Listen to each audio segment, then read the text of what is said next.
Let's look a little bit more in detail how to generate market insights, to really understand what customers want, where their pains are, where they may get some gains from really modifying a product or service. And the method I introduce here has been called outcome-driven innovation, job-based thinking, and it's part of a generally larger school of methods also called voice of the customer. You can use all these search terms to Google for more information about what I'm going to explain. Within our innovation process, we are in the process or activities to generate ideas and concepts. And these are now methods that really belong to the school of thought that concepts are generated internally as part of a dedicated managed process run by the innovation firm.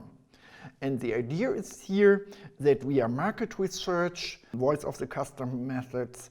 We generate input that then is put into realization via creativity techniques, where these insights are taken as a starting point to generate ideas and concepts which are later executed. The particular method of outcome-driven innovation is often seen as a method here, as I said, for co-creation, for concept development. But actually, it's a rather complex but also very powerful method. And the results can be used already earlier to generate market intelligence, to even define our corporate strategy where we want to go. We use this then later on perhaps also to know how to launch a product, how to position a product on the market. We use the information to validate different technical alternatives that come up in the development stage.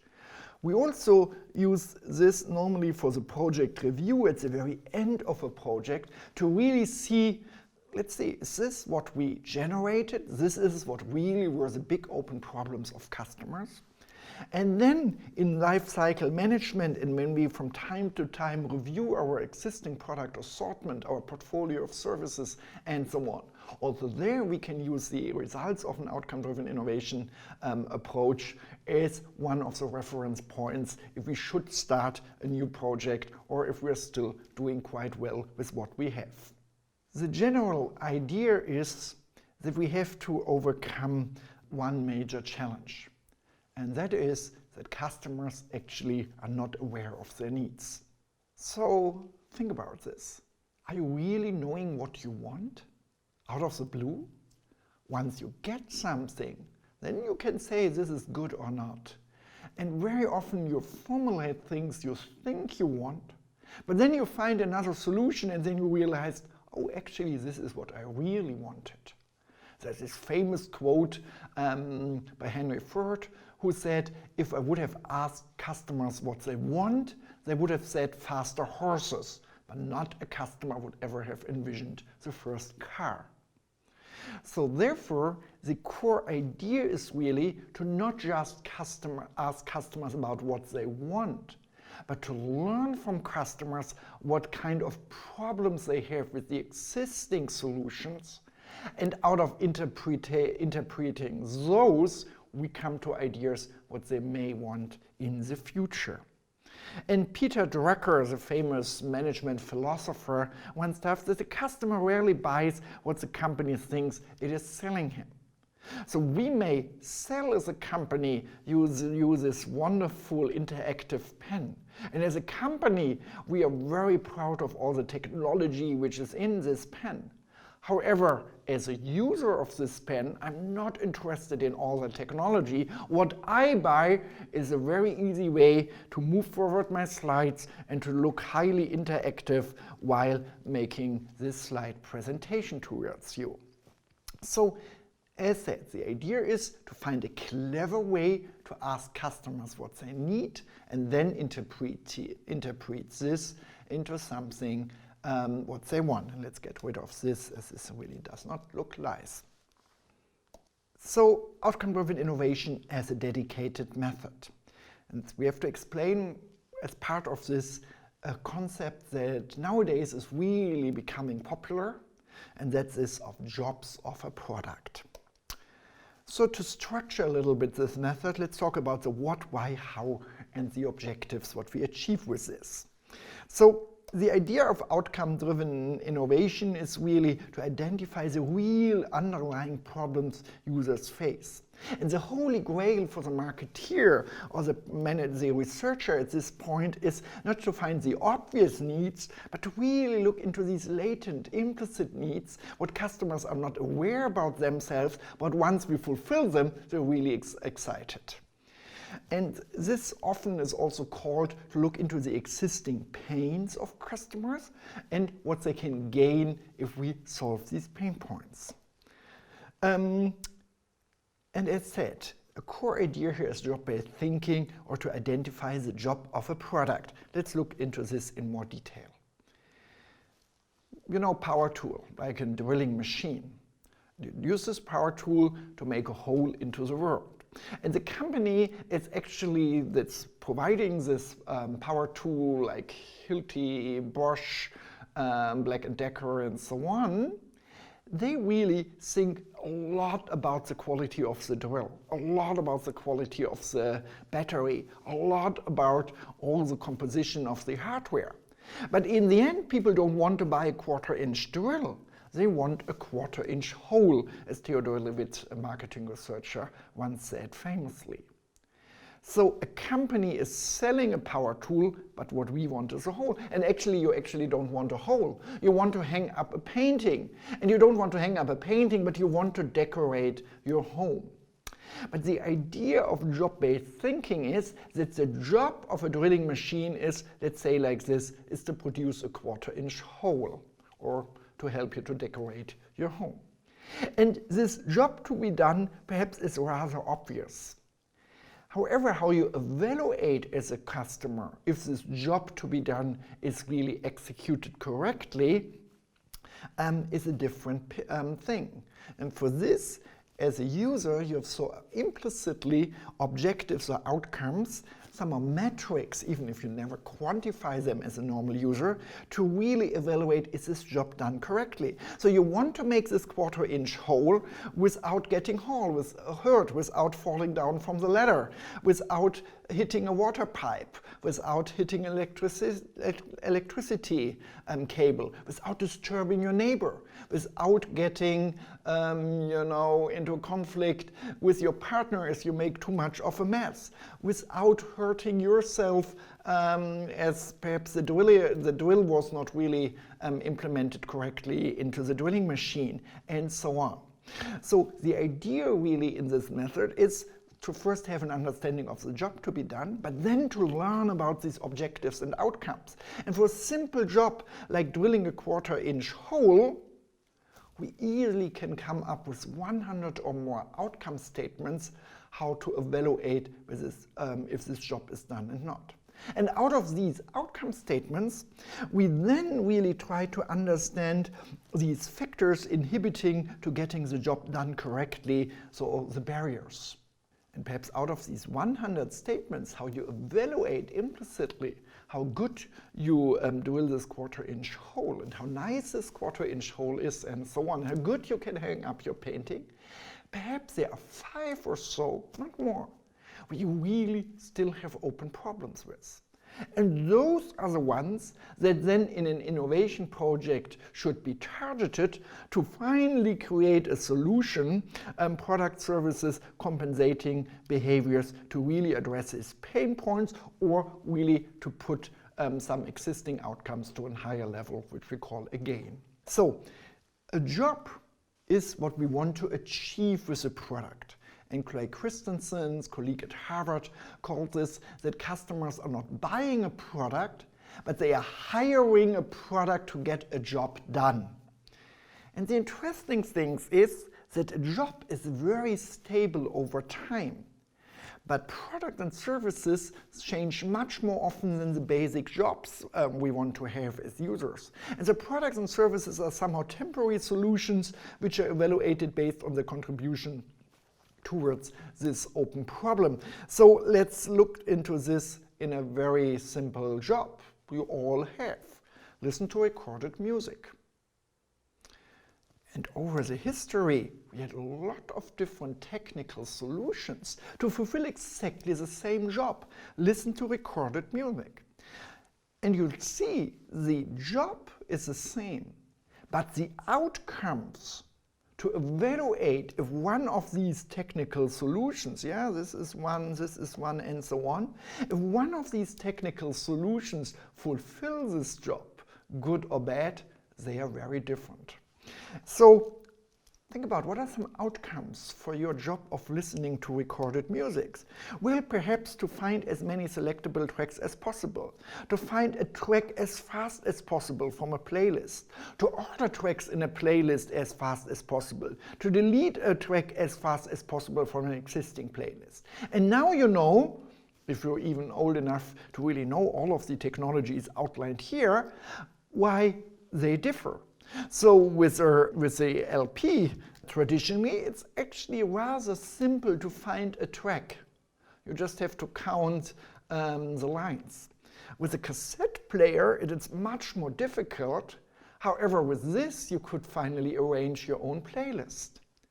With a CD, it became much more easier to navigate something. With the iPod, even easier, but only a streaming service like Pandora or Spotify in the end was really helping you, not just with the job to listen to recorded music, but also to optimize most of these outcome statements. As now when the music is streamed and not really stored on a device, now we really have as many selectable tracks as possible. Now as we can use natural speech, AI or whatever, we can find a track as fast as possible. We also very easily can now arrange tracks in a playlist. We, don't actually have to delete a track any longer, as it's always in the cloud and we always can access it, and storage is not a problem any longer. So this explains perhaps a little bit while a streaming service is a superior solution. It's not as it's cheaper.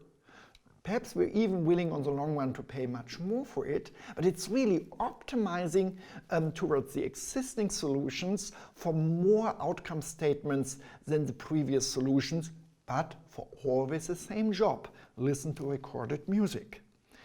And this is somehow what you think about yourself, what we learned as researchers, that customers intuitively apply different kinds of criteria to evaluate the solution, the time required, the probability to make errors, and overall the productivity, so the outcome we achieve compared to the price we have to pay or the effort we have to really operate this solution. So in this method of outcome-driven innovation, the big idea is to identify a job of a product, but I should really add here and the outcomes as a very important element, and really this would in the end is important to evaluate if the job is done correctly. Why we are doing it? Well, to really find market opportunities, either at the very beginning or to get inspiration for concrete ideas. And also very important, again, at the front end of the innovation where we are still at, it's much more important to understand problems and not to gather lists of technical solutions. This is done in the development stage later on. How does it work? Yeah, it's a process of marketing research, and it has two big stages of activities. The first is a qualitative stage, meaning interviews, really talking to customers, and you talk to a dedicated set of customers in a clever way, so you have to be trained in doing it, to really understand the problems of existing solutions. And to do this, it is very helpful to distinguish different categories of a job or outcome statements. And we know that a job has a functional, a social, and an emotional statement. Let's look into this, continue the example of a power tool, this drilling machine. So a functional job is reduce the likelihood of hitting the water pipe when renovating an old house. We really don't know about the walls and how thick they are and the pipes are hidden and so on. An emotional job can be, provide me with larger satisfaction once I finish the task. Perhaps you really want to feel more happier after you make this whole. And a social dimension would be to reduce the disturbance for my neighbors when I'm drilling at the Sunday afternoon. And you see already some of the tips and tricks how to formulate a job. A job always, and again, it's a job or an outcome statement. What's said here is more an outcome statement actually. It's the action verb with the direction reduce, provide, reduce. It's the object of the action, likelihood of hitting the water pipe, provide me with a larger satisfaction, reduce the disturbance, and some contacts of my neighbors once I finished with the task, when renovating an old house where I don't have any information about the walls. So that's the idea, that if you engage in this, that you really formulate these outcome statements thoroughly, but you don't think about them, but you get them from research. So some of the sources and methods really to find out about customers' problems is what I am teaching you here, is really market research. However, you have to remember that in an operating company, there are also other sources where we really can learn about this qualitative input. This could be routine market contacts, for example, of your service technicians. When service technicians are out there, they very often get implicitly information about open customers' problems and needs. And so also this information should be collected. You also can ask your marketing departments, or let's say your repair centers, your supply chain centers, for dedicated input. You also may use on a very high level scenario and trend analysis to get a little bit better picture which new fields to address, we really to ask customers about. And the idea is that a company should build a dedicated activity of sourcing these problems or unfulfilled outcome statements. In general, however, if you do it as part of a project, you will use dedicated surveys and interviews to really gather it. And so the process of an ODI project is really, you have to determine the product or activity you want to study. It's normally given by the opportunity. You have to identify appropriate users and stakeholders. And we now know you don't have to talk to too many people. Let's say if we want to design a better recording studio like this one, probably we have to talk to 5-6 users of the studio. We have to talk to the camera person, the person operating the studio. Perhaps we talk to some high-level users that work in a professional TV station and also operate a studio. But perhaps we also talk to 2 or 3 hobbyists that just have a studio in their home for private use. And perhaps then, and in the end, with someone repairing the equipment. So by talking to these kind of users and stakeholders, we gather a set of problems mainly by qualitative interviews, and it's actually really a skill to do these interviews correctly. Then these interviews are, they are normally recorded, they are transcribed, and then you go through them and really formulate the outcome statements as shown on the previous slides. And then we have a long list of outcome statements. A rule of thumb, often between 100 and 200 outcome statements, even for simple products. And of course, as a company, we can't fulfill all. So in the last step, we really have to establish a hierarchy of these open needs. And we can do this internally by just looking critically on them. But the better way is to again go to the market and use quantitative research by really presenting now all these outcome statements to users, and now to a representative set of users, so these may be hundreds of them. But in this online survey, for example, you just present them the statement, ask how important is this, and how good is it already fulfilled. And out of this, you can calculate a score for all the outcome statements to really give an idea about how good is, let's take my example of reduce the disturbance of my neighbors when drilling a hole on the Sunday afternoon. And then I can ask the market, how important is it for you? And perhaps it's an open problem, but if all people don't care, why should we care? Or they say, how good is it already fulfilled? There's perhaps there are already technical solutions to reduce this problem. And then we would focus later on in concept development and idea generation on those outcome statements which are seen as very important and which are very little fulfilled as seen from the potential market. And you do this thoroughly to really get a better holistic picture of the use space of your company, as products per se are easy to copy. However, if you really, as a company, learn to integrate services, product features, bundles of products around one job, then you have a much better opportunity to really create a defensible differentiation position. Also to really excite customers when addressing latent needs. And also in the end, to really have growth potential. As the idea is really here that thinking about the job to be done and really doing the thorough outcome-driven innovation method, we also get a very different understanding of our markets.